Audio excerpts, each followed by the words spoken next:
কারণ আমরা দেশে একটা কথা আছে, মাছের রাজা ইলিশ, চাকরির রাজা পুলিশ। মাছের ভিতরে ইলিশটা মজা, চাকরির ভিতরে পুলিশটা মজা। আটকাই আটকাইয়া টেহা ঠিক নিও কথা ঠিক নেই তো। তাই যে তাহাজ্জুদ পড়লো, মাদ্রাসাত পড়লো, তাই কফালো আইয়া পড়লো পুলিশ। কি পড়লো আমার কথা কেনা কিলিশ।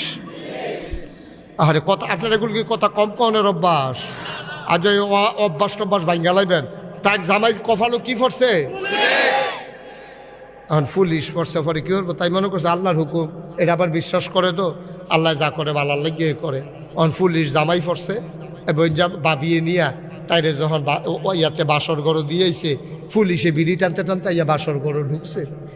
ঢুকে সেটা কয় কি খবর কি, ওই যে গুতা দিয়া কয় খবর কি, এটা মনে করছে বউর এমনি এসে গিয়া কয় খবর কি কইছে, এইটার তো নাইয়া বেড়াই সিফা দিয়া লাইছে।